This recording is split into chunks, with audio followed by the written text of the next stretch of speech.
Thwarting a bank robbery, putting out a fire, and rescuing someone from a collapsed building. Throughout the coronavirus pandemic, distance learning has brought a lot of families closer together. Drive around the city of Tyler today and stop to get some gas. I feel like there had to be two dresses because it fit J-Lo perfectly, and then he was in the dress. Sick of dealing with weather and traffic on your daily commute? I mean, who's not? Mark a snowy situation. Wondering how the ring ended up there? Well, Smith used to live in this duplex just at the other end of the block. Because imagine you walk into a store or something and everybody's like, something smells like bacon. Caring, committed, proud of East Texas. You're watching East Texas News at 4. Well, welcome back to East Texas News at 4. We're learning new details about the plans to reopen bars in Texas.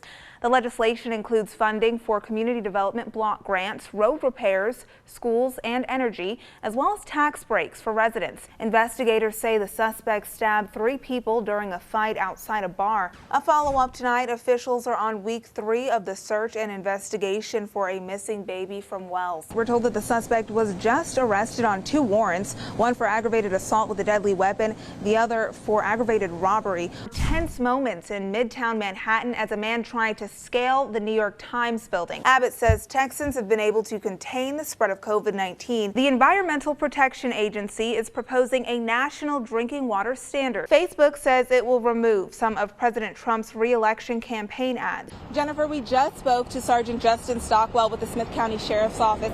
He did confirm that 1 person has died here today. Someone called police to report a homeless person. Turns out, though, it was actually a statue of Jesus. A group of teens stole a truck, took it for a joyride, and then crashed it into a car and a home. And it was all caught on camera. Yeah. The inbound plane from Kansas reported engine problems. That's when the aircraft came down, crashing into the tree.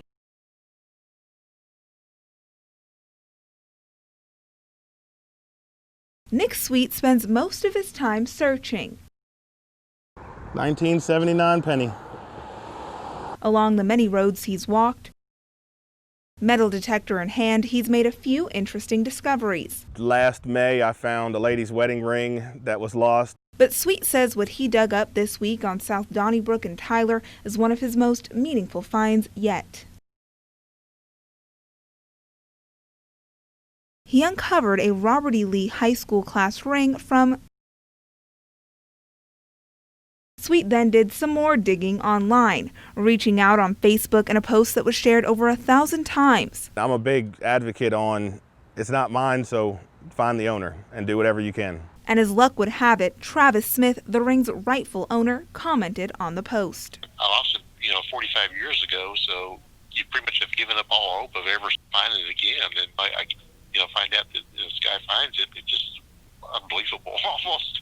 Wondering how the ring ended up there? Well, Smith used to live in this duplex just at the other end of the block. When I actually got to talk to him and hear his voice and hear the excitement in his voice, it just made me feel real good. He said he's been back looking for it, trying to figure out, and just couldn't find it. The last time Smith remembers wearing the ring was captured in his wedding photo. He says now, thanks to Sweet, he'll get to wear it once again. All the hoops that he went through trying to locate me, it's just, restores your faith in humanity. Brionna Rivers, KLTV 7 News. We heard it all. We heard it taking the roof off the house, glass break-in. It was just horrible sounding. Lisa Lawrence hunkered down at home with some of her family members as the April 29th tornadoes tore through her Fruitville property. We had 5 houses out here. Everybody's was completely destroyed. One of those homes belonged to her daughter Melanie and her husband Damon. It's just crazy. Both Van Zandt County deputies who were out on the job at the time. We were all blessed to be alive. The house was built, we could rebuild. And they wouldn't have to do so alone. With materials donated by the city of Flower Mound and the help of volunteers from all over East Texas, not 1 but 2 homes are in the final stages of being rebuilt on the property. Sheetrock and tape and texture and then trim work and all the good stuff. We'll be ready to move in. And it's just been incredible to work together and see what you can accomplish. Carl Waddell has been getting volunteers together over the past year, spending each Saturday working on the deputy's home. Pull the communities together. I've had people come, volunteers, and they were willing to do above and beyond. Which Damon says has taught him a positive lesson in the wake of last year's tragedy. When somebody's down, lend them a helping hand, and it'll come back to you in ways that you wouldn't expect it when you're not expecting it. Brionna Rivers, East Texas News Weekend. Come September, the enjoyment of a cold, locally brewed beer won't stop at the brewery. Because that is not freedom. On Saturday, Governor Greg Abbott signed House Bill 1545, sharing the news on Twitter. Well, I just signed a law allowing beer to go in Texas. Drink responsibly. At True Vine Brewing Company in Tyler, we're nervous, we are elated. Company spokesman Jared Chacon says they've already started thinking up ways to take advantage of the new source of revenue. It opens up a lot of freedom in creativity.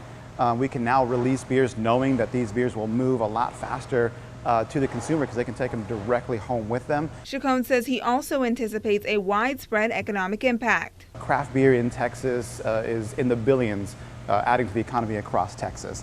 And so opening up a new source to push more product, it infuses a lot more capital into our businesses, which means that we can begin expanding more. We can begin offering more jobs to Texas citizens. We can begin pushing our beer even further throughout Texas. There are some restrictions. Beer to go is limited to 1 case a day per person, but it's still 1 case more than was previously allowed. Texas craft beer is about to blow up in the U.S. because of this bill. It's just going to be a big, big win for the entire state. The law goes into effect on September 1st. Brionna Rivers, KTRE, East Texas News 9.